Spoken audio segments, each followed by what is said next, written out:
She didn't leave because of something you said in the moment. She didn't leave because of one bad argument. She didn't leave because she stopped caring. She left quietly because you didn't notice she was already halfway gone long before she walked out the door. There's a silence in women that comes before the end. It doesn't scream. It doesn't fight. It just withdraws. And if you're not paying close attention, you'll confuse that silence with peace.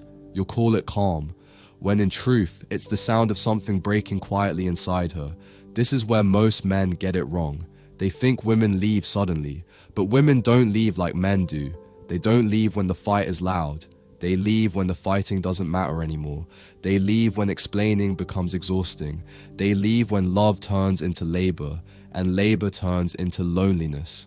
She left, not because of that one night, but because of the 1,000 little moments that chipped away at her until there was nothing left to hold on to. You thought everything was fine because she stopped complaining, she stopped asking, she stopped expecting, and that right there was the beginning of the end. See, men often confuse her silence for contentment, but a woman's silence is rarely peace. It's more like emotional shutdown, and by the time she's quiet, by the time she's done reminding, pleading, teaching you how to love her, she's already left emotionally. The body stays, but the soul has slipped out. This isn't about blame, it's about blind spots. It's about the emotional ignorance most men are never taught to confront. It's about the soft forms of neglect that never look like neglect from the outside. Because you were there, right? You were faithful, you provided, you tried. But did you see her? Did you hear her when she wasn't loud? Did you touch her with your presence, not just your hands? She didn't want a man who just showed up. She wanted a man who showed up fully, who remembered what made her feel safe, who didn't make her beg for the basics, who didn't treat her needs as complaints, who didn't weaponize her sensitivity as weakness.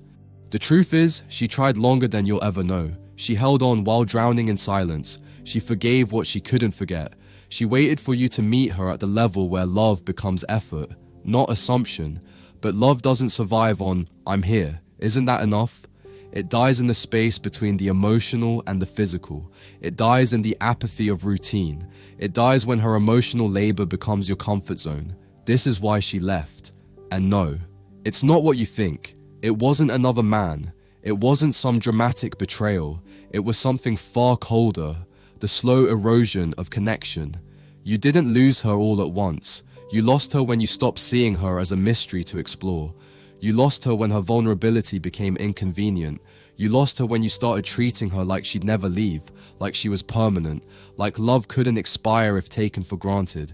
A woman doesn't need a man to be perfect. She just needs to feel chosen, daily, not with words, but with presence, with small acts of attentiveness, with effort, not just attachment.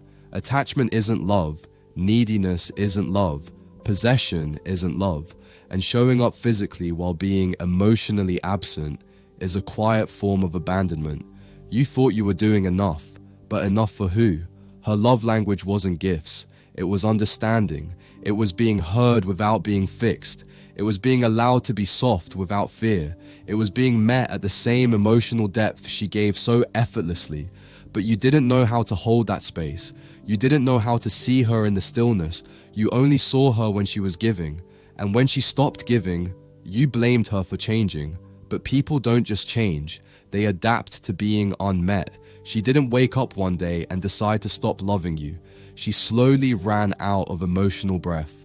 And when the weight of unspoken hurt became too much to carry alone, she quietly set it down and walked away. You didn't see the heartbreak in her eyes because she hid it well. Women are taught to endure, to not seem too much, to prioritize your comfort over their truth. But even endurance has an expiration date, and by the time you noticed the change in her energy, she was already gone. Gone in the way that no apology can bring her back. Gone in the way that silence becomes louder than anything she ever said. She didn't need you to be rich. She didn't need you to be perfect. She just needed you to care when she was quiet, to lean in when she pulled away, to listen without defensiveness, to try, not just exist. But you kept thinking she'd stay because she always had, until one day she didn't. And now you're left with the echo of everything you didn't say, with the emptiness of every moment you brushed her off, with the haunting realization that she didn't leave for someone better. She left to remember who she was before she settled for less. This is why she left, because you never saw the ways she bent herself to fit into the small spaces you offered. You never noticed how much she watered a garden you never helped plant. You never realized that being a good man in your mind doesn't make you the right man in her heart. Good intentions don't matter if they're not felt. Love unexpressed is love unfelt. And no, she didn't expect you to read her mind. She expected you to care enough to try, to ask, to check in, to show her that her emotional reality was safe in your presence. But you were always too distracted, too certain she'd always be there, too convinced that love should be easy, if it's real. Real love isn't easy. It's consistent, it's attentive, it's patient enough to listen, strong enough to hold space, and humble enough to admit when it's falling short. You loved her in the way you understood love, but it wasn't the way she needed to be loved. And while that's not a crime, it has consequences. This is why she left, because staying meant dying a slow emotional death, because silence had become safer than trying, because holding on felt heavier than letting go. So she walked. Not in anger, but in exhaustion. Not with hate, but with a quiet kind of grief. And now you sit with the weight of what you didn't do, with the ache of hindsight, with the sting of realizing you lost her, not because you were bad, but because you weren't aware. You thought love was about staying. She knew love was about showing up, and she left the moment she realized you had stopped. And maybe now you see it. Not just where she went, but why. Not just what she said, but what she stopped saying. There's a kind of heartbreak that doesn't come from betrayal. It comes from being unseen, unheard, unfelt. So what now? Because it's not about chasing her back. It's not about sending flowers or typing out apologies. It's not about a grand gesture meant to erase years of emotional distance. It's about transformation, quiet, real, internal. This is the moment where you either stay the same man who didn't notice or become the man who finally sees.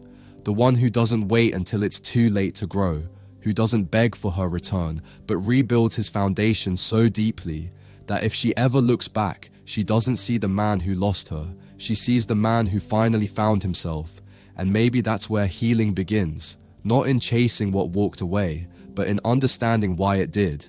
In learning the psychology behind connection, distance, and detachment, in learning how emotional discipline isn't coldness, it's control, it's knowing how to feel without losing yourself, it's understanding when to reach and when to release. If you're ready to go deeper, to stop chasing love and start commanding it through presence, power, and self-respect, there's something waiting for you. It's not loud, it's not dramatic, it's just a quiet guide, one that helps you break the cycle. You'll find it in the description, a simple ebook, How to Stop Chasing Love and Make Them Chase You. No fluff, just clear insight into the psychology of why you lose them, and how to shift the dynamic without games or begging. Take care of your mind, and never again ignore what silence is trying to tell you.